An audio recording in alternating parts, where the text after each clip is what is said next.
incapacidad de la ley no solamente para salvarnos, sino también para santificarnos, puesto que Dios se había propuesto en su plan divino, eterno, es a saber, en su decreto, porque todo está determinado y trazado, ideado por nuestro Padre Celestial, puesto que Él es Señor de todo y sobre todos, en Él, por Él y para Él son todas las cosas, y nada de lo que sucede en el mundo espiritual, material, visible, invisible, tangible e intangible, no queda nada afuera, nada escapa a la voluntad y el control de Dios. Aun cuando Dios no es el autor del pecado, escuche bien lo que estoy diciendo, aun cuando Dios no es el autor del pecado, sin embargo, incluso el pecado sirve a los propósitos de Dios. Alguien dijo por ahí, incluso el diablo es el diablo de Dios y el diablo tiene que servir a los propósitos que Dios tiene desde la eternidad pasada o de siempre trazado en su decreto divino. Por lo tanto, el propósito de la ley de Dios nunca fue darle o proveerle salvación al hombre, sino que fuera el medio por el cual el hombre y la mujer echara de ver su pecado, su incapacidad moral para poder salvarse, mucho menos o mucho más para santificarse delante de Dios. Hay una palabra, hay un mandamiento que recorre no solamente el Antiguo Testamento, sino que el Nuevo, donde dice Dios en su palabra, sed santos porque yo soy santo. Y la carta a los Hebreos dice que sin santidad nadie verá al Señor. Entonces, la porción del capítulo 7 de Romanos, del verso 14 al 25, nos habla de la incapacidad de la ley, la imposibilidad del hombre en torno a que por su sometimiento a la voluntad de Dios, a la ley de Dios pueda llegar a ser salvo. Por dos aspectos principales, porque ya lo hemos leído, o mejor dicho, ya lo hemos conversado, especialmente el domingo pasado, porque ya intentamos ese camino a través de Adán, nuestro representante legal en el huerto del Edén, cuando él peca y falla el pacto de obra, allí estábamos representados nosotros también, como dice la carta del apóstol Pablo a los romanos, que cuando Adán pecó, también nosotros pecamos, porque el pecado entró por un hombre al mundo, y de ahí, de ese pecado, la muerte traspasó a todos los seres humanos. Pero de esa misma manera, así como el pecado entró por un hombre, así la justificación de vida por el postrer Adán, es a saber, nuestro Señor Jesucristo, por su vida perfecta y recta delante de Dios el Padre, por su muerte, por su crucifixión, por su muerte, por su sepultura, por su resurrección, los muchos también somos justificados delante de Dios. Entonces, ya recorrimos ese camino cuando estábamos nosotros representados por nuestro padre Adán en el huerto del Edén. Adán transgredió la ley cuando transgredió el pacto de obra, transgredió el principio, haz esto y vivirás. Nosotros transgredimos ese pacto porque él era nuestro representante ante Dios, era nuestra cabeza federal. Ya recorrimos ese camino. Nosotros no podemos hacer nada en torno a eso. ¿Alguien cree que lo hubiera hecho mejor que Adán? Levante la mano, pase para acá el mentiroso. ¿Alguien cree que lo hubiera hecho mejor que Adán? Adán estaba en ese estado de inocencia. Se dice que el ser humano, los más superdotados, ocupan el 10% de su materia gris del cerebro. Se dice que Albert Einstein tenía unos cuantos milímetros más grande su cerebro. Debido a eso su capacidad, su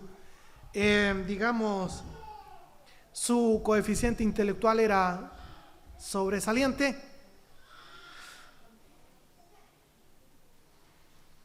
Pero Adán tenía no solamente el 10%, sino que tenía el 100%, porque hay una constante de todo lo que Dios hace. Todo lo que Dios hizo, vio Dios que era bueno, ¿cierto? Es una constante en la creación. Querido hermano en el Señor, no se me distraiga, clame al Señor, ayúdeme, tome las medidas pertinentes con las guaguas. Usted sabe, la lechecita ahí con un somnífero me ayuda bastante a mí. Entonces, imagínense, la mamá inquieta, la guagua inquieta, el papá inquieto. Entonces, Dios bendiga a Mateo. Entonces, yo prefiero que esté aquí las guaguas, no importa que haya un poquito de bulla, yo prefiero que estén acá, que los traiga a la casa del Señor antes de dejarlos en casa. Bien, entonces, ¿alguien cree que lo hubiera hecho mejor que Adán? Está total y absolutamente equivocado. Dios le había provisto de compañera idónea, tenía el 100% de la materia gris en perfecto estado, como se dice, nuevecito de paquete. Todo lo que Dios había hecho era bueno en gran manera. Sin embargo, Satanás, el diablo, se dio maña a través de la serpiente para engañarle y tergiversa la Sagrada Escritura, porque Satanás, el diablo, es el primero que saca la palabra del Señor de contexto.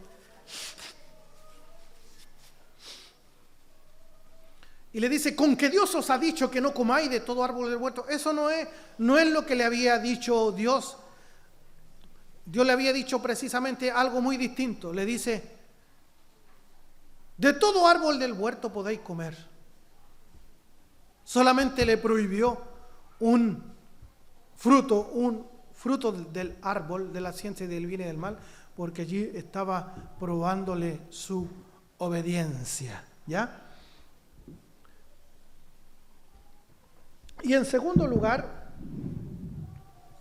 a causa de esa violación, todos los hombres nacemos en una condición de corrupción frente a la ley de Dios.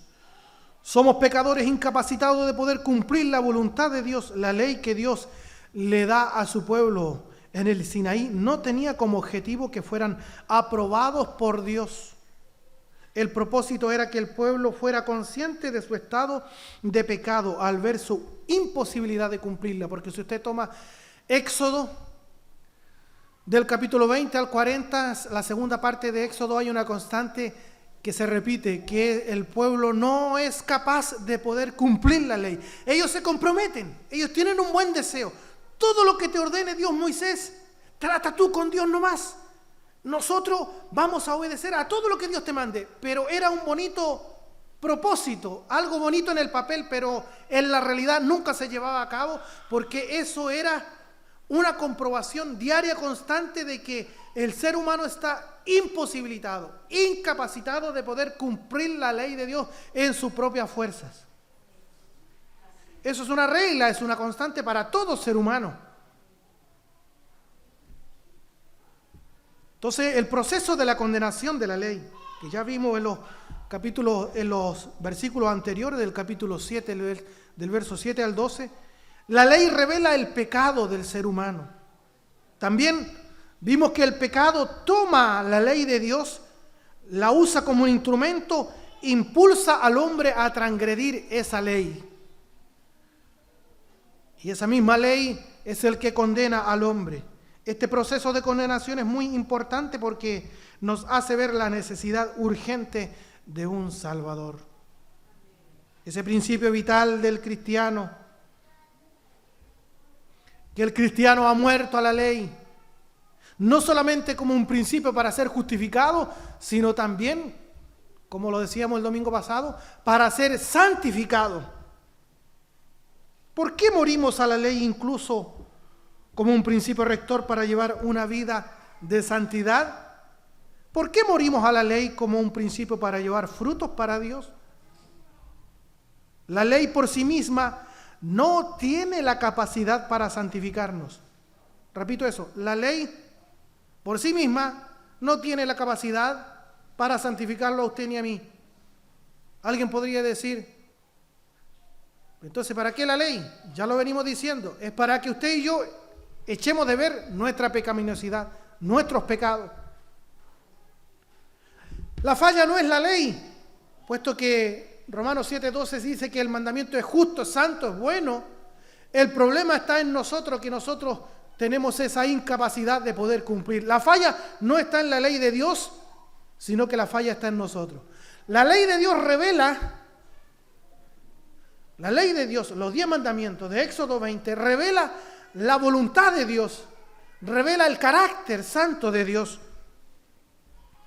Podemos ser cristianos, confiar en Cristo para nuestra salvación, pero se puede cometer el error de seguir viviendo bajo el régimen de la letra de la ley, tratando por nuestra propia capacidad de cumplirla, y ese resultado es desastroso.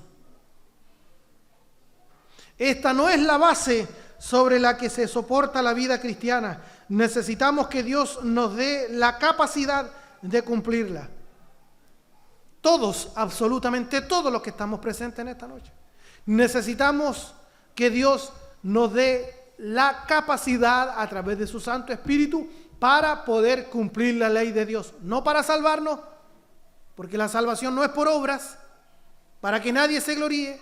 Efesios 2, del 8 al 10, porque por gracia sois salvos, por medio de la fe, y esto no de vosotros, puesto que es un don de Dios, no por obra, para que nadie se gloríe.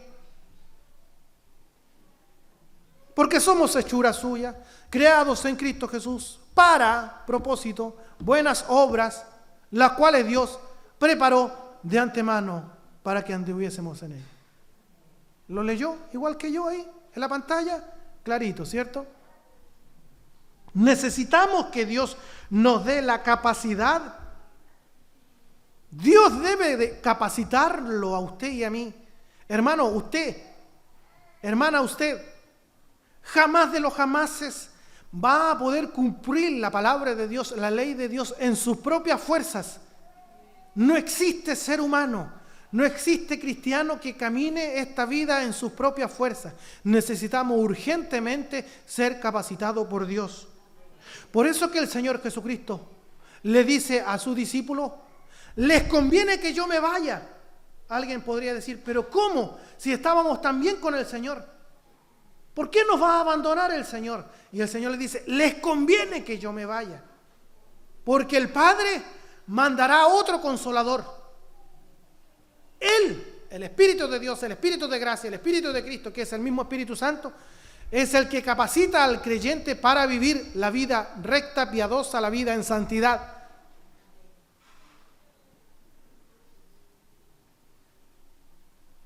¿Es usted cada vez más consciente de esa necesidad? Necesitamos que Dios nos dé esa capacidad. No es algo que podamos hacer por nuestra propia capacidad. Dependemos del nuevo principio. El viejo principio ya quedó caduco. ¿Cuál era el viejo principio de la ley? Haz esto y vivirás. Ahora estamos en un nuevo principio, el principio del Espíritu Santo. Este principio de vida, el cual debemos de vivir como cristianos.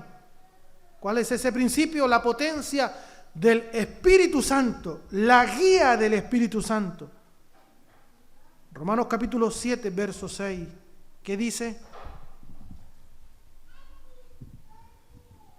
Pero ahora estamos libres de la ley por haber muerto para aquella en que estábamos sujetos, de modo que sirvamos bajo el régimen nuevo del Espíritu y no bajo el régimen viejo de la letra.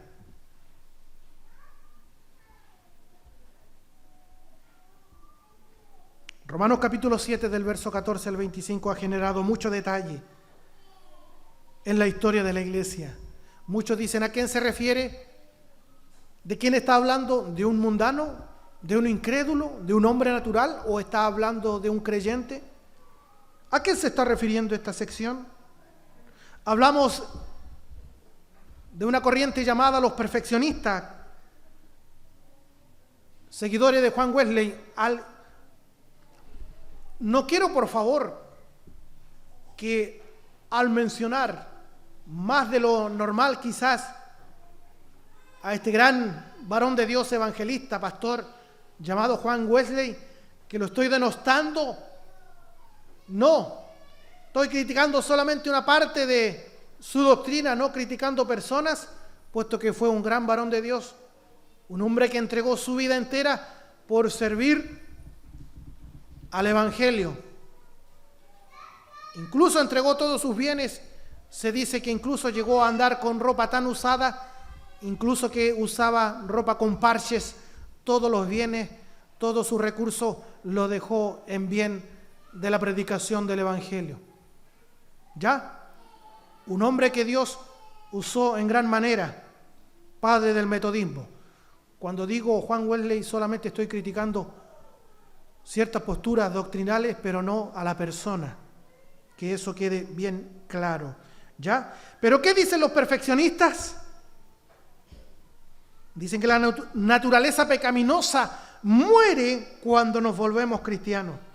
Enseñan que esta porción que hemos leído esta noche no puede tratarse de un cristiano, sino de un incrédulo. Porque hay expresiones que dicen ellos no pueden ser de un cristiano. Como por ejemplo el verso 14, porque sabemos que la ley es espiritual, mas yo soy carnal, vendido al pecado. Verso 23, pero veo otra ley en mis miembros, que se revela contra la ley de mi mente y que me lleva cautivo a la ley del pecado que está en mis miembros. El problema con esta posición de los perfeccionistas es que en este texto también encontramos expresiones que no corresponden a quien no ha nacido de nuevo y que no corresponde a un incrédulo, como por ejemplo el verso 19. Porque no hago el bien que quiero, sino el mal que no quiero, eso hago. Verso 22. Porque según el hombre interior me deleito en la ley de Dios. Verso 24. Miserable de mí, ¿quién me librará de este cuerpo de muerte? Estas expresiones no son expresiones de un no cristiano, porque un no cristiano es un muerto espiritual. Él no se deleita en la ley de Dios. Primera a los Corintios capítulo 2, verso 14, dice que el hombre natural no percibe las cosas que son del Espíritu de Dios, porque para él son locura, no la puede entender. Por lo tanto, un hombre que se goza en la ley de Dios es un creyente, porque el hombre natural, el hombre incrédulo, no se va a gozar nunca en la palabra de Dios. Le va a dar lo mismo, no puede entender la palabra del Señor. Estas expresiones no pueden ser de un no cristiano, porque aquel que no tiene vida espiritual no es consciente de su condición miserable. No tiene una batalla dentro de su ser, no tiene la convicción de que es un pecador, como claramente lo enseña este pasaje. Una de las obras precisamente que realiza el Espíritu Santo es que convence al hombre de pecado. Este personaje del cual estamos hablando, del verso 14 al 25, sabe que es un pecador. Así que este personaje no puede ser un no creyente o un incrédulo. Estamos hablando de que es un creyente. Se goza con la palabra, pero ve que hay una ley que va en contra de su deseo, la ley del pecado que está en él. El énfasis que encontramos en torno a la vida cristiana es que vivamos de una manera acorde a nuestro llamado. Efesios capítulo 4, verso 1, dice: os ruego que andéis como es digno de la vocación con que fuisteis llamados. Y en el mismo capítulo, verso 22, en cuanto a la pasada manera de vivir, despojado del viejo hombre que está viciado, conforme a los deseos engañosos. Alguien podría decir: ¿para qué tanto énfasis en una vida en santidad si el pecado al final me llevará cautivo a actuar como quiero o como quiere?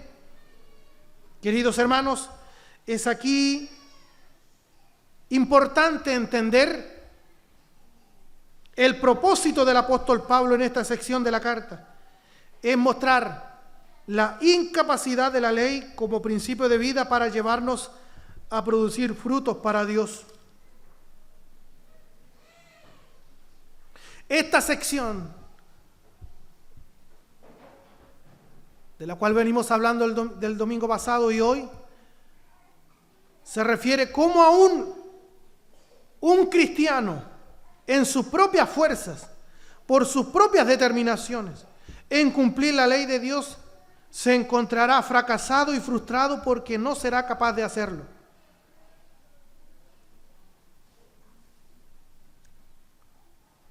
Un pastor inglés muy importante en su época y sus prédicas y sus escritos repercuten hasta el día de hoy.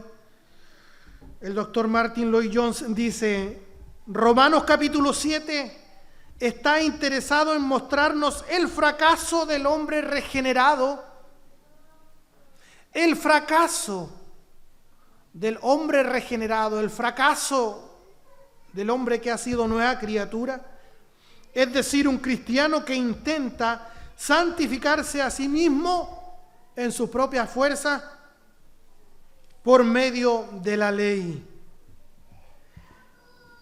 En esta porción, en este pasaje, ¿cuántas veces se repite la palabra Espíritu o Espíritu Santo?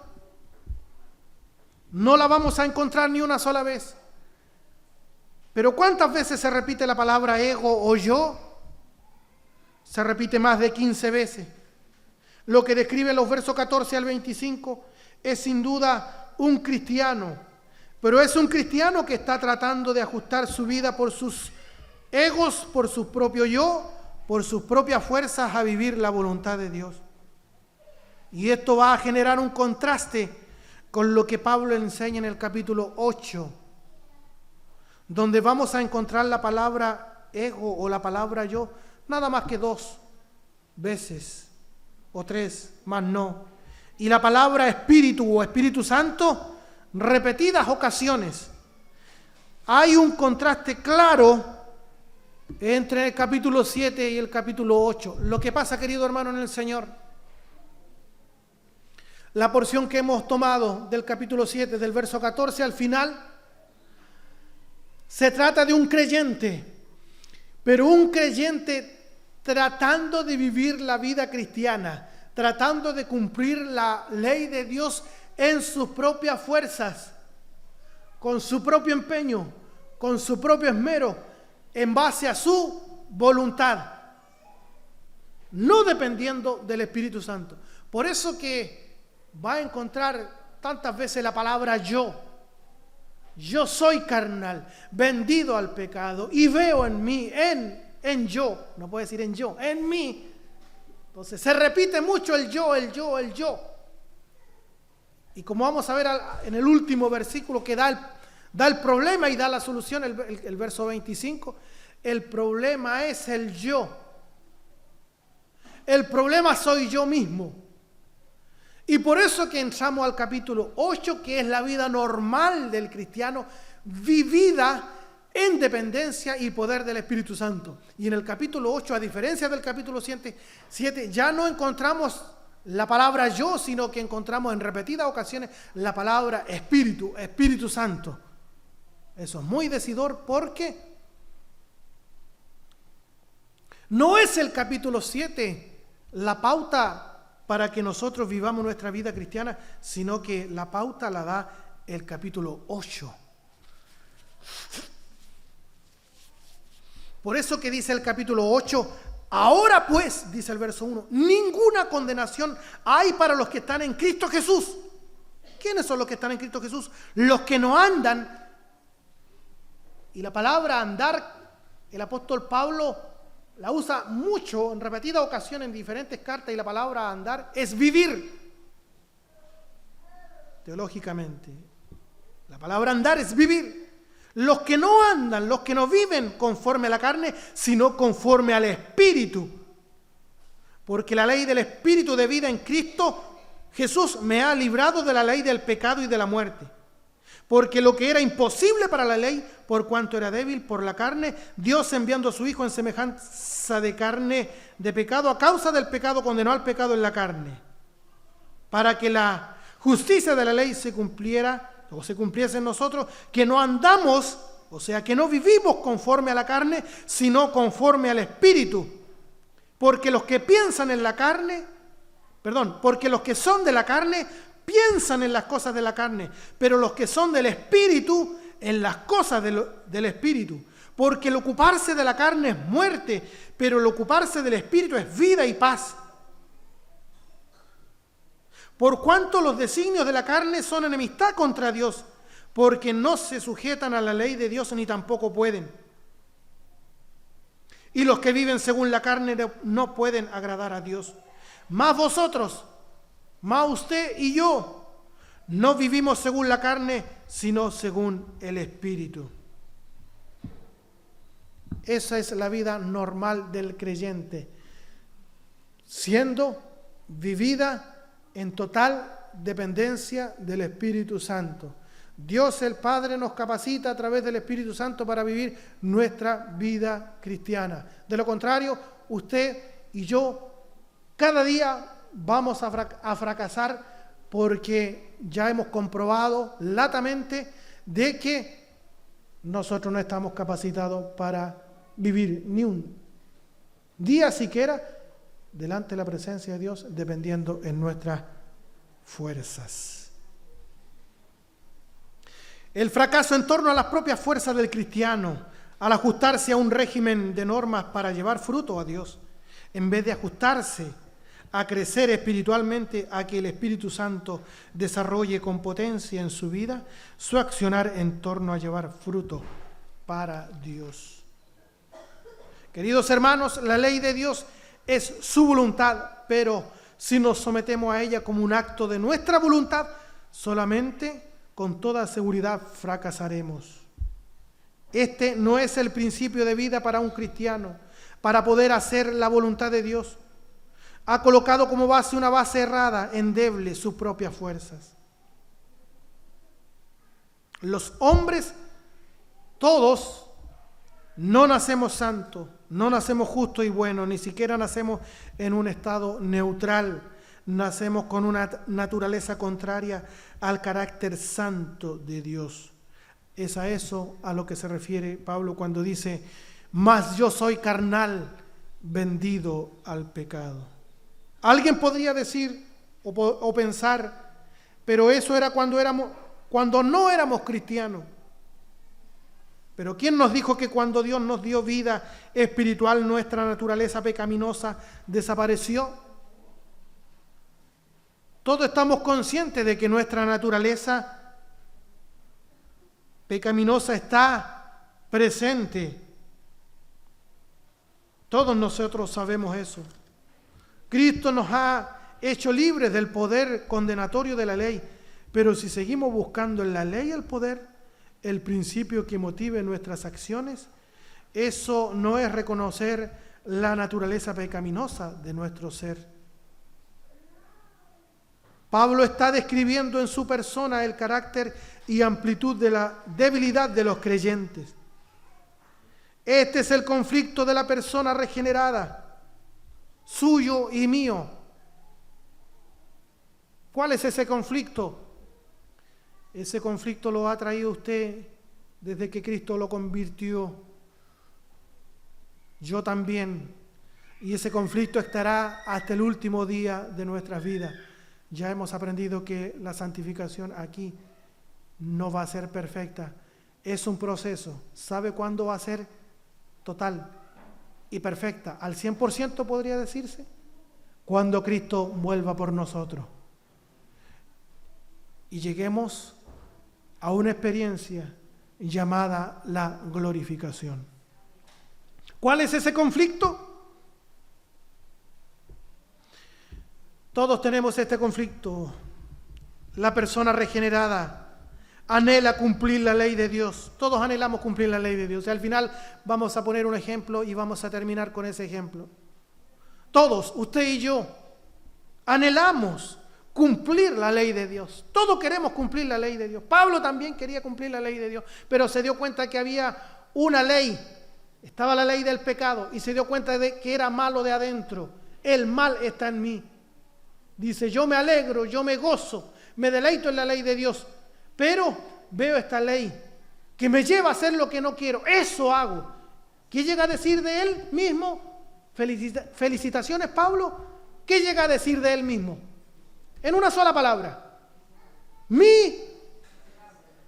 Veo que están aquí. Miserable. Si el apóstol Pablo, el apóstol a los gentiles, el apóstol de los apóstoles, que recibió más luz, que escribió 13 de sus cartas del Nuevo Testamento, si él llega a decir miserable de mí, ¿qué queda para nosotros? Todos nosotros, todos, sin que nadie quede afuera esta noche, tenemos este conflicto. ¿Cuál es? El siguiente. Anhelamos cumplir la ley de Dios.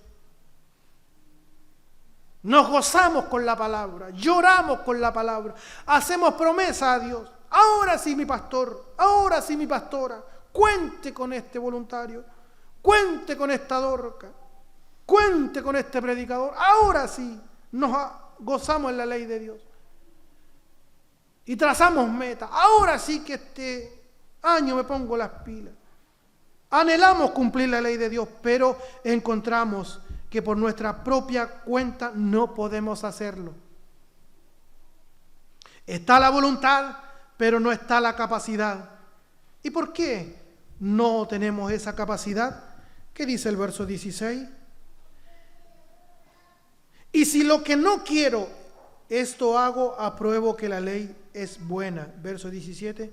De manera que ya no soy yo quien hace aquello, sino el pecado que mora en mí.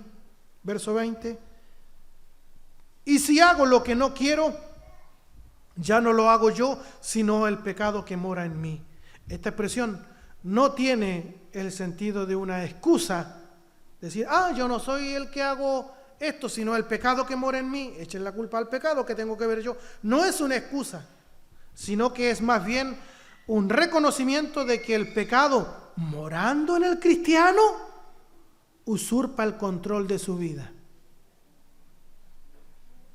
¿Ya? Por eso que el apóstol Pablo dice, me deleito en la ley de Dios, pero veo otra ley en mis miembros. Mas yo soy carnal, vendido al pecado. Amados hermanos, esta es una realidad con la que conviviremos hasta que muramos.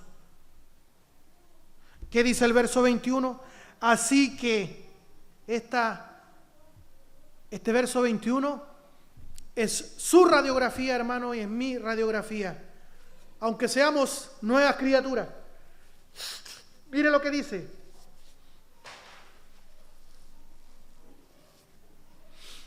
¿Lo ha comprobado? ¿Le encuentra razón a este verso 21? Así que, queriendo yo hacer el bien, hallo esta ley, que el mal está en mí. Todos queremos hacer el bien. Yo sé que es bueno leer la Biblia, pero no me dan ganas. Hermano, si usted espera que le vengan ganas para leer la Biblia, no la va a leer nunca. No le pida peras al olmo. A la carne nunca le van a dar ganas de orar. A la carne nunca le van a dar ganas de consagrarse. A la carne nunca le van a dar ganas de leer la Sagrada Escritura. Sin embargo, nosotros en el poder del Espíritu Santo tenemos que leer la Escritura. Y es allí donde vamos a comenzar a leer la Escritura. Aunque se quede dormido, aunque diga que tiene corta vista, aunque diga que tiene los lentes malos, por último vaya a los chinos y cómprese una lupa de este porte. Pero si usted espera que le vengan ganas para orar, no va a orar nunca. Si usted espera que le vengan ganas para leer la Biblia, no la va a leer nunca. Si usted le obedece al Señor, escudriñar las Escrituras, y usted se pone allí, es que de noche me quedo dormido, entonces de mañanita, es que de mañanita me levanto tarde para ir al trabajo. No sé yo, usted va a tener que encontrar un tiempo. Todos tenemos 24 horas y tenemos que ver cómo distribuimos nuestro tiempo. Alguien dijo por ahí, y encuentro muy cierto esto: nosotros tenemos tiempo para lo que queremos hacer. Basta con la excusa que no tengo tiempo. Usted tiene tiempo para lo que quiere hacer. ¿Está quedando grabado esto? Ya. El joven tiene tiempo para lo que quiere hacer. Tiene tiempo para jugar pádel, tiene tiempo para jugar baby, tiene tiempo para ir a pololear. El hermano tiene tiempo para ir a los conejos, tiene tiempo para ir de pesca y caza.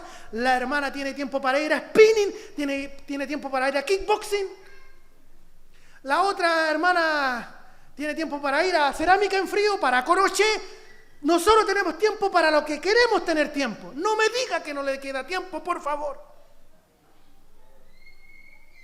Porque usted, cuando está enamorado o cuando estuvo enamorado, espero que siga enamorado, usted llegaba del trabajo, se bañaba, se lavaba los dientes, se enjuagaba con enjuague bucal, para que ningún olor.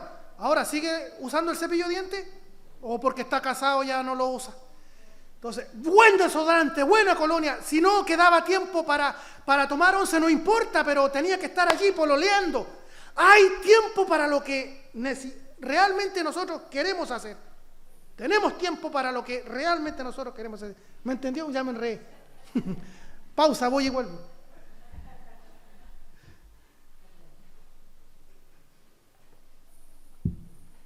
Tenemos tiempo para lo que queremos hacer.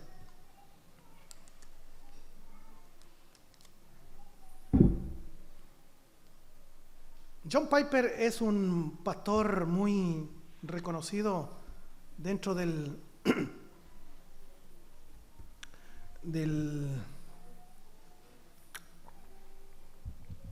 la doctrina reformada. Nosotros somos hijos de la reforma, entonces cuando hablo de la reforma, yo no se asuste usted, pues, no diga, ¿qué está hablando este pastor? ¿Está hablando falsas doctrinas? No.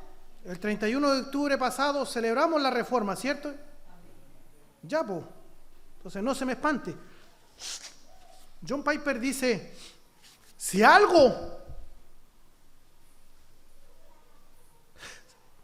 para algo va a servir el Facebook, atención, si para algo va a servir el Facebook y todas las redes sociales en el día final,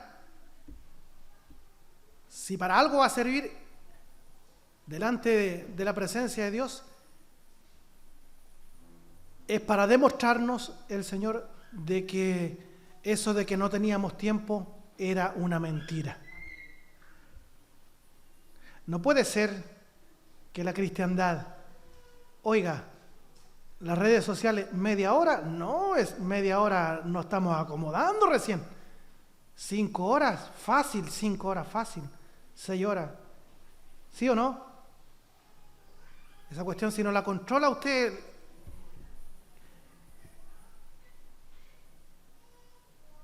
y como que si no figuramos en las redes sociales, como que no tenemos vida. ¿Quién le dijo eso?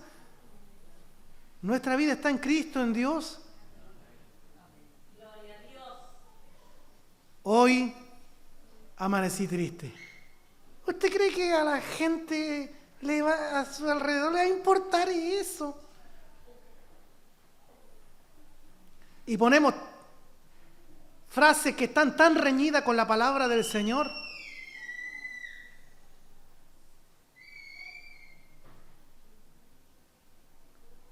Entonces,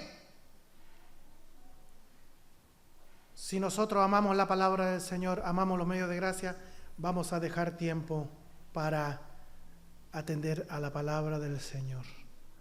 Recuerde, váyase con esto. Nosotros tenemos tiempo para realmente lo que queremos dejar tiempo, ¿ya? Para hacer lo que en realidad queremos hacer. Cuando el Señor Jesucristo le dice al lisiado de Betesda, al paralítico de Betesda, ¿quiere ser sano? Le dice, mire, antes de que, porque baja ¿cierto? Y un ángel revolvía el agua del estanque. Dice, antes que yo pueda querer intentar, viene otro y se mete y ya perdía el turno. ¿Qué le dice el Señor Jesucristo? Levántate, anda, toma tu lecho y anda, ¿cierto? ¿Qué es lo que hace el paralítico? ¿Qué es lo que hace? Se levanta, obedece. No dice, pero es que yo soy paralítico, ¿cómo me pides algo? Pero ¿cómo se le ocurre al Señor decirle eso a un paralítico? Anda. Es como que entre una persona en silla de ruedas usted y usted le diga, póngase de pie y venga para acá. Alguien podría decir, oye, que desubicado el hermano, desubicado el pastor. ¿Cómo le pide a una persona que está en silla de ruedas que venga para acá caminando? Alguien podría decir eso del Señor Jesucristo. Le dice, estaba echado allí en su cama, 38 años, lisiado, paralítico. Y el Señor Jesucristo le dice, toma tu lecho y anda. ¿Y qué hace el paralítico? Obedece. Porque sabe que al obedecer, el milagro se iba a producir. Pues bien, eso es lo que quiere el Señor de nosotros. El Señor, ¿usted cree que el Señor no sabe que a usted le cuesta orar? ¿Que a usted le cuesta tomar la Escritura? ¿Usted cree que el Señor no sabe eso? Sin embargo, si usted obedece, el Señor en la práctica le va a ir poniendo a través de su Santo Espíritu el deseo y va a amar la palabra del Señor. En la Sagrada Escritura hay un poema de amor a la Sagrada Escritura. ¿Dónde está ese poema de amor? Ya, quédate callada, Ana. Por aquí lo saben. En el Antiguo Testamento, en los Salmos, ya, en el Salmo más largo, Salmo 119, hay una oda, poema de amor hacia la palabra del Señor.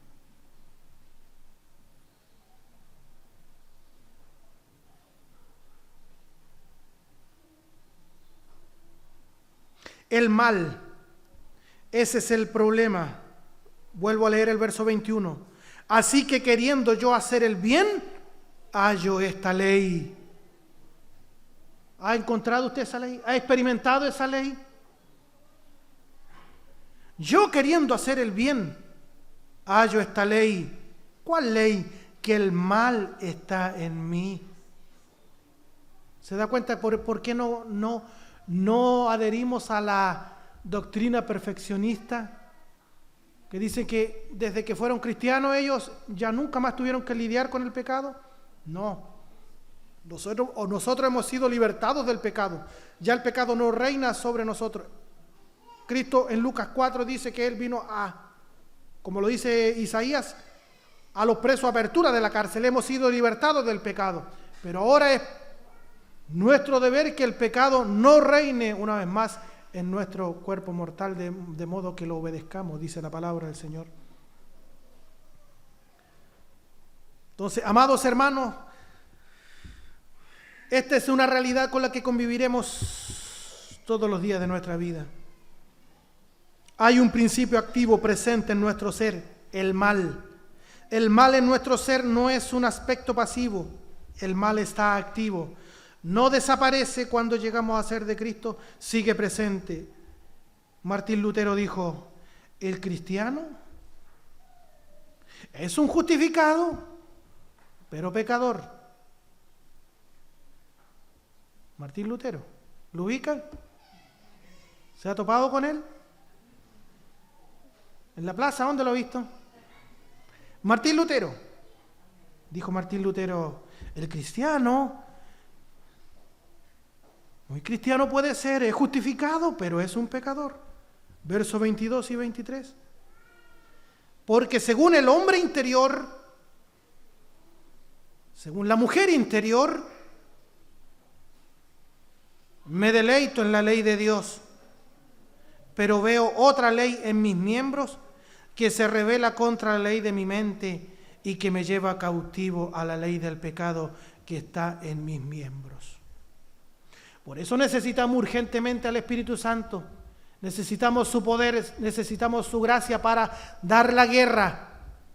En nuestras propias fuerzas hay rotundo fracaso. Verso 24, vemos aquí el grito que expresa la impotencia natural del ser de Pablo y de nosotros también. ¿Qué dice el verso 24? Miserable de mí, ¿quién me librará de este cuerpo de muerte? Él se consideraba miserable porque él se gozaba con la ley de Dios. Tenía muy buenos propósitos. Servir a Dios. Amaba la ley de Dios. Pero se encontraba con otra ley, que el pecado está dentro de sus miembros, dentro de su ser, y que lo lleva cautivo a hacer lo que no quiere hacer. Se goza con la palabra, tiene buenos deseos y propósitos, pero en la práctica, en la realidad, se da cuenta de que hay una ley. El mal está dentro de sí.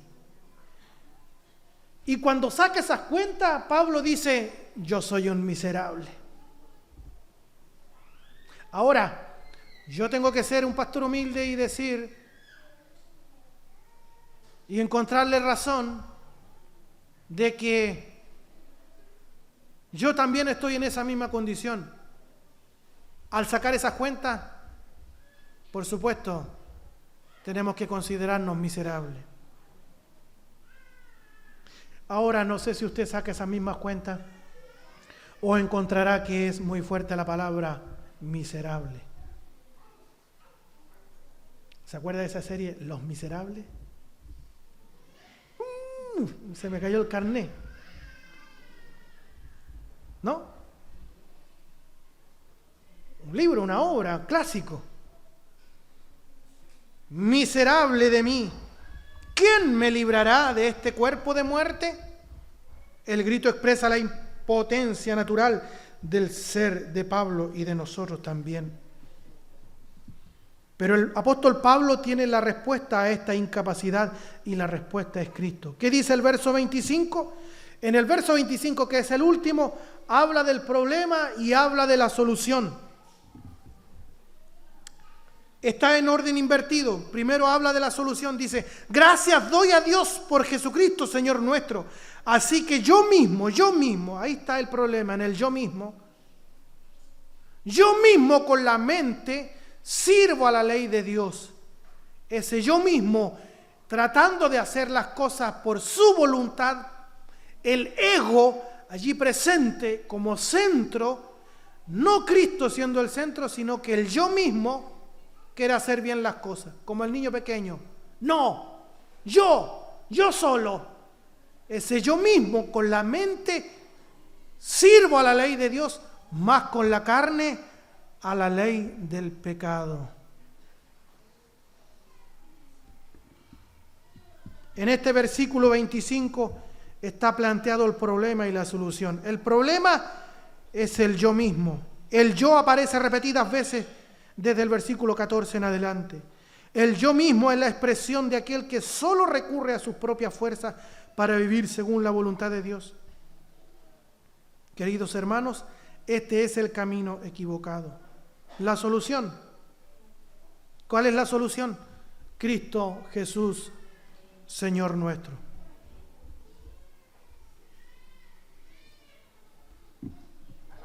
Capítulo 7, verso 4 dice: así también vosotros, hermanos míos, habéis muerto a la ley mediante el cuerpo de Cristo, para que seáis de otro. ¿De quién? Del que resucitó de los muertos, a fin de que llevemos fruto para Dios. Es importante esa última frase. A fin de que llevemos fruto para Dios. Y el verso 6. Pero ahora estamos libres de la ley por haber muerto para aquella forma. Pero ahora estamos libres de la ley por haber muerto para aquella en que estábamos sujetos, de modo que sirvamos bajo el régimen nuevo del Espíritu y no bajo el régimen viejo de la letra. Precisamente eso. estamos bajo un régimen nuevo del Espíritu, el Espíritu Santo. Por eso Ezequiel 36, 27 ya lo decía Dios profetizando: y pondré dentro de vosotros mi Espíritu Santo. Es una obra soberana de Dios. Y pondré, yo mismo, dice Dios, yo pondré dentro de vosotros mi Espíritu. Y haré yo, Dios, haré que andéis en mis estatutos y mis preceptos y los pongáis por obra. Yo haré que andéis en mis estatutos. Yo haré que los pongáis por obra a través de su Santo Espíritu. Es su poder en el cristiano. No es nuestra determinación o voluntad desligada del poder del Espíritu Santo. Ese es el régimen por el cual ahora debemos vivir. En Gálatas capítulo 6, 5, verso 16 al 18 dice lo siguiente. Gálatas 5, 16 al 18 dice: digo pues, andad o vivir en el Espíritu o en dependencia del Espíritu Santo, y no satisfagáis los deseos de la carne.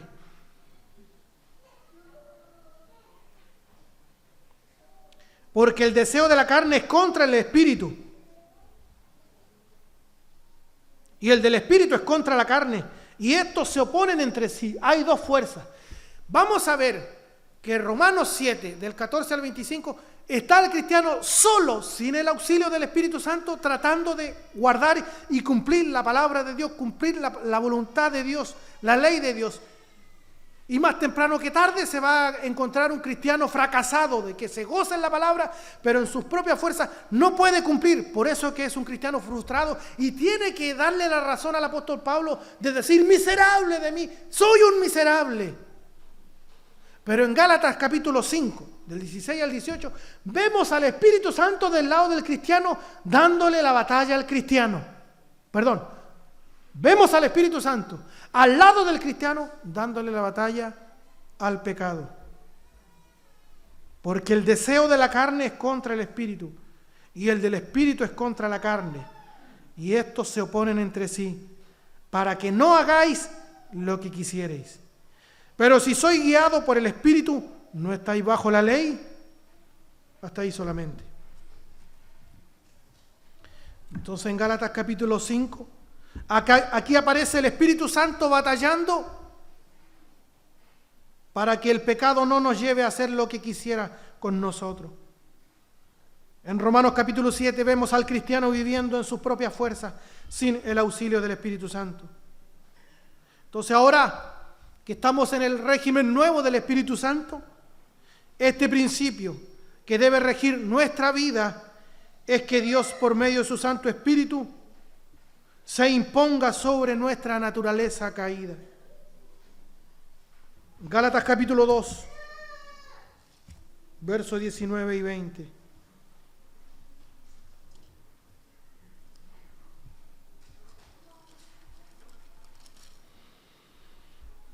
Porque yo por la ley soy muerto para la ley, a fin de vivir para Dios. Con Cristo estoy, yo, le agrego el yo ahí, el yo tiene que estar crucificado. El problema es el yo, el problema es nuestro ego, el problema es el yo mismo, el problema soy yo mismo, el problema es usted mismo. Con Cristo estoy, yo, podríamos poner ahí, juntamente crucificado. Y ya no vivo yo, mas vive Cristo en mí. Y lo que ahora vivo yo en la carne, lo vivo en la fe del Hijo de Dios, el cual me amó y se entregó a sí mismo por mí.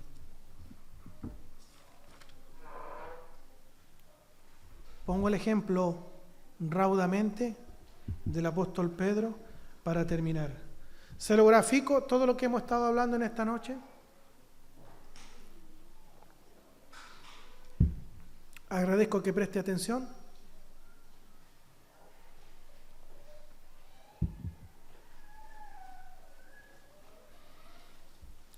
grafico todo lo que hemos estado hablando de esta incapacidad del hombre, su miseria, como dice el apóstol Pablo, miserable de mí, con el ejemplo del apóstol Pedro. Cuando el Señor Jesucristo les dice a los suyos que era necesario, que tenía que ser muerto, vamos a tener que urgentemente, hermano Richard, poner los parlantes de la mitad para atrás. Eso ya se hace insostenible. Me da la impresión de que de ahí donde está la hermana Luz para atrás ya poco se escucha. Entonces tenemos que solucionar eso a la brevedad. Tienen que cooperarme ustedes también a mí, ¿ya? Coopérenme, por favor. ¿Qué pasa? Que el Señor Jesucristo le dice: yo tengo que morir. Y el apóstol Pedro, el discípulo Pedro, Simón Pedro, tenía toda la intención.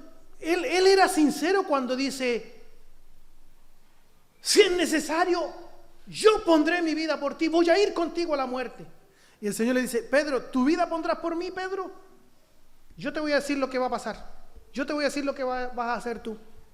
No, si es necesario, mi vida pondré por ti. Y dice los evangelios sinópticos que se complementan entre sí. Hago un paréntesis. Ahora que los jóvenes están estudiando el evangelio de Juan, es distinto al evangelio sinóptico, claro que sí, pero no se contradicen, no por el hecho de ser distinto, contradice a los evangelios sinópticos, sino que el Espíritu Santo, que inspiró toda la Biblia, hace que los evangelios sinópticos y además Juan, el evangelio de Juan, se complementen. ¿Ya? Cierro paréntesis. Entonces, dice que todos los demás apóstoles, todos los demás discípulos dijeron lo mismo que decía Pedro. Entonces, siempre le cargamos la mata solamente, o la mano, a Pedro, porque era el más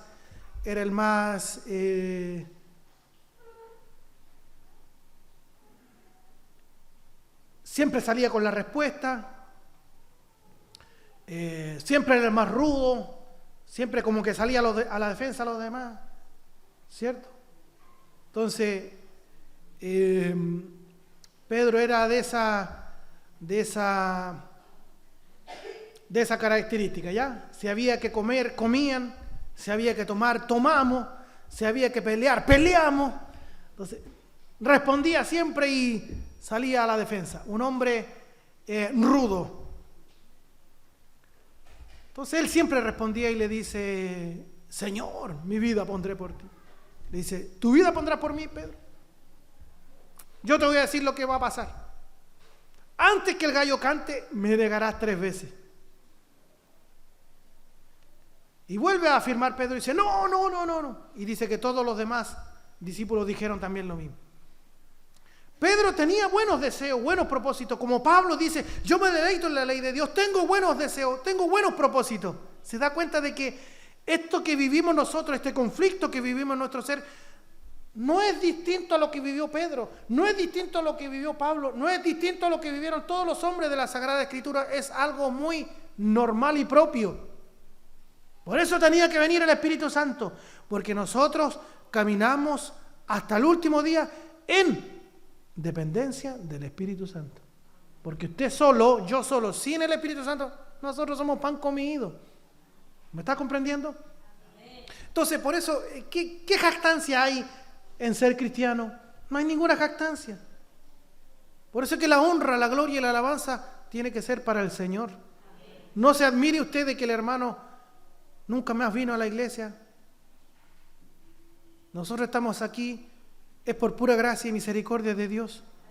Dios así lo ha querido, nada más. Nada más. Resumiendo el pasaje, canta el gallo y Pedro se acuerda, ¿cierto? Mi vida pondré por ti. Te doy mi palabra, Señor. Tenía buenos deseos, buenos propósitos. Pero Pedro está comprobando en carne viva, en carne propia, de que él era incapaz. El gallo canta y yo creo que quería ahorcar al gallo porque le estaba dando la alarma que había faltado a su palabra, le había dado la palabra y le dijo, ¿somos amigos o no somos amigos? No le dijo así, pero le dio su palabra, juró, no juró, pero le aseguró que iba a estar allí. Y el Señor le dijo, no, Pedro. Quiso darle a entender que estaba a punto de comprobar esta ley que hay dentro de sí, que es el mal, el pecado. Y una vez que lo comprueba, dice que maldijo al tal hombre, ¿cierto? Le descubrieron porque se vestía como uno de ellos, hablaba como uno de ellos, y una joven, una muchacha le descubre y le dice, ¿tú también eres uno de ellos? Y le dice, no pasa nada. Habla como del vulgo, dice que maldijo, eso quiere decir que habló improperio. Escúcheme, para que no lo descubrieran, él se pone a maldecir y cambia su forma de hablar, y cuando dice que maldice, debemos entender nosotros que empezó a proferir palabras vulgares, empezó a hablar con garabato. No vaya a hacer cosa que haya alguien de aquí que hable en lengua, en su trabajo, en la casa. A ver, miren para acá. Por acá. Dame vista espiritual, Señor. Hablan en inglés, hablan en lengua, hablan en nuevas lenguas.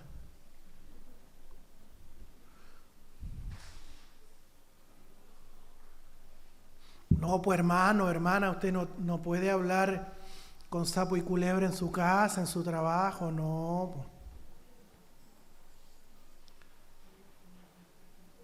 Entonces nos damos cuenta y descubrimos que el mal está en nosotros.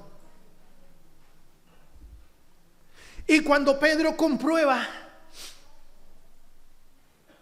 que es un pobre hombre miserable que no puede cumplir su palabra, ¿cuántas veces ha faltado su palabra a usted? ¿Cuántas veces dijo, voy? Somos de compromiso, ahí estamos. Y el hermano brilló por su ausencia. ¿Ha fallado alguna vez al Señor usted o no? ¿Y cómo se ha sentido? ¿Bien? ¿Súper? ¿O se ha sentido miserable? Eso es usted, pues. Eso soy yo. Eso somos nosotros. Entonces, ¿de qué nos creemos tanto? Pisotee el ego suyo, hermano. El problema nuestro es nuestro ego, nuestro yo, nuestra soberbia. Nosotros no somos humildes, no nos nace la humildad. Nosotros tenemos un ego muy grande. Entonces, Pedro tuvo que comprobar allí, cara en tierra. Una humilde muchacha lo deja en vergüenza y lo hace dudar. Le dice, tú eres uno de ellos. Y le dijo, no, y maldijo al tal hombre. Cuando canta el gallo, dicen los evangelios, no voy a ir allá porque el tiempo me pilló. Dice que el Señor Jesucristo levanta su mirada cuando estaba en el patio de Anás. Allí, las horas previas en la noche, habían hecho un fuego para calentarse y el Señor Jesucristo estaba allí. Dice que el gallo cantó y el Señor Jesucristo levanta su vista y lo queda mirando.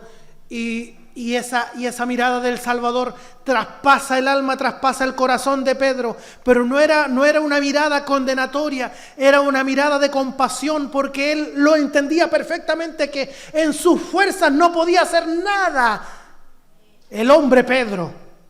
Y por eso que él huye del lugar amargamente, llora, rostro en tierra, por haber ofendido, por haber decepcionado, por haber vendido al maestro, por haberle faltado la promesa a su maestro. Llora amargamente. Eso de haberlo vendido, retiro eso porque eso lo hizo Judas Iscariote. Por los más finos ahí que están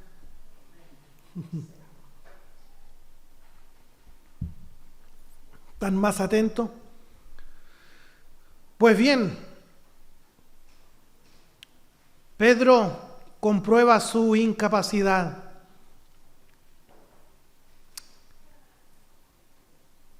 Tenía muy buenos propósitos, defender al Señor. poner su vida. Y Pedro recibe una revelación maravillosa cuando dice el Señor Jesucristo, ¿qué dice la gente que soy yo? Y Pedro dice, tú eres el Cristo, el Hijo del Dios viviente. Y el Señor le dice, bienaventurado eres Pedro, porque no te lo reveló carne ni sangre, no te lo reveló ningún rabino en ninguna, en ninguna sinagoga lo aprendiste, sino que mi Padre te lo reveló. Pero la siguiente página tiene que decirle a Pedro, Pedro, retírate de mí, Satanás, porque me eres tropiezo, me eres escándalo. O sea, ve, se da cuenta de la bipolaridad del caminar del cristiano. ¿Me está comprendiendo? Esto es como el yin y el yang. Yo sé que eso del yin y el yang no corre acá. Si esto lo estoy diciendo yo, hermano, no es que esté equivocado, lo estoy diciendo para que sacarle una sonrisa a usted. No es como esa hermana que se iba a ir a ver el chakra, a alinear las chakras. ¿Ya? Eso no. Entonces, vemos que el apóstol Pedro, en su negación, comprueba de que es un miserable. Pero ahora, Lucas, en la carta, o mejor en el libro, mejor dicho, el libro histórico del Nuevo Testamento, Hechos de los Apóstoles, capítulo 4, vemos a un Pedro lleno del Espíritu Santo. Y quiero terminar con eso. Si usted gusta, vaya allí a Hechos capítulo 4. Porque ese Pedro que mordió el polvo, ese Pedro que faltó a su palabra, ese Pedro que negó al maestro, vamos a ver que ahora, lleno del Espíritu Santo, es un Pedro lleno de poder, es un Pedro tremendo. Pues bien, ese mismo ejemplo que le pongo yo de Pedro, ese es el ejemplo suyo y el ejemplo mío. ¿Cuántas veces hemos fallado al Señor?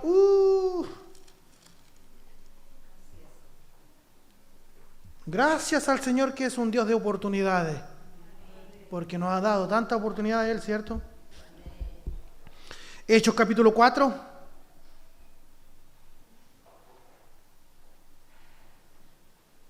¿Qué pasó? El contexto, ¿cuál es? Habían curado a un cojo de nacimiento.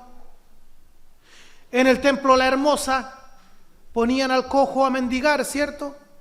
Y Pedro y Juan le dice, míranos, no tengo plata ni oro, pero lo que tengo te doy, en el nombre de Jesús de Nazaret, levántate y anda. ¿Cierto? Ese es el contexto. Entonces, Pedro y Juan, debido a este milagro, son llevados ante el concilio. Verso 7, Hechos 4:7 dice, y poniéndoles en medio les preguntaron, ¿con qué potestad o en qué nombre habéis hecho vosotros esto? Entonces Pedro, lleno del Espíritu Santo, les dijo, gobernantes del pueblo y ancianos de Israel, puesto que hoy se nos interroga acerca del beneficio hecho a un hombre enfermo, de qué manera éste haya sido sanado, sea notorio a todos vosotros y a todo el pueblo de Israel, que en el nombre de Jesucristo de Nazaret, a quien vosotros crucificasteis y a quien Dios resucitó de los muertos, por él este hombre está en vuestra presencia sano. Este Jesús es la piedra reprobada por vosotros los edificadores, la cual ha venido a ser cabeza del ángulo. Y en ningún otro hay salvación, porque no hay otro nombre bajo el cielo dado a los hombres en que podamos ser salvos. Ahí un buen versículo para las personas que andan de dos en dos, ¿cierto? Golpeando la casa con chupallitas, ¿cierto? Y le dejo la... Y en ningún otro hay salvación fuera de Cristo, en ningún otro hay salvación, porque no hay otro nombre bajo el cielo dado a los hombres en que podamos ser salvos. Entonces, viendo el denuedo de Pedro, el valor de Pedro y de Juan, y sabiendo que eran hombres sin letras, no eran educados, y del vulgo, o sea, era gente común y ordinaria, se maravillaban y les reconocían que habían estado con Jesús. ¡Qué maravilloso! Les reconocían que habían estado con Jesús. Y viendo al hombre que había sido sanado, que estaba en pie con ellos, no podían decir nada en su contra. Saltemos al verso 17. Sin embargo, para que no se divulgue más entre el pueblo, amenacémosle para que no hablen de aquí en adelante a hombre alguno en este nombre. Le amenazaron. ¿Qué es lo que le responde Pedro? Y llamándolos, les intimaron que en ninguna manera hablasen ni enseñasen en el nombre de Jesús. Mas Pedro y Juan respondieron diciéndole, 2 puntos, juzgad si es justo delante de Dios obedecer a vosotros antes que a Dios. Pedro y Juan, llenos del Espíritu Santo, con denuedo, con valor, frente a las autoridades, deciden, nosotros obedeceremos a Dios. Un Pedro tibio, un Pedro cobarde, en su propia fuerza, tuvo que morder el polvo y decir, soy un miserable. Al igual que Pablo, al igual que yo, al igual que usted, pero en dependencia del Espíritu Santo, o llenos del Espíritu Santo, fueron hombres que llegaron hasta las últimas consecuencias y rindieron su vida por amor a Cristo. Recuerde que en la escuela dominical nos decía la palabra que aún nosotros no hemos resistido hasta la sangre por la causa de Cristo. Juzgad vosotros si es justo delante de Dios obedecer a vosotros antes que a Dios, porque no podemos dejar de decir lo que hemos visto y oído. Ellos entonces les amenazaron y les soltaron, no hallando ningún modo de castigarles por causa del pueblo, porque todos glorificaban a Dios por lo que se había hecho, ya que el hombre a quien se había hecho este milagro de sanidad tenía más de 40 años. Bien. Dios bendiga su bendita palabra. Amén. En nuestros corazones.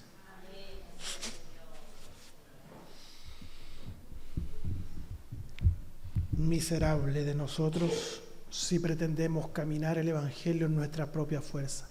Para eso Dios ha enviado su Santo Espíritu, para que vivamos en total dependencia de Él, llenos del Espíritu Santo. Y ser llenos del Espíritu Santo no es otra cosa que Él controle y mande nuestras vidas. Y en la medida que usted y yo entendamos esta doctrina, nosotros vamos a ir caminando de triunfo en triunfo, de victoria en victoria. Amén. Dios bendiga su bendita palabra. Oremos al Señor. Oremos al Señor. Oremos todos al Señor.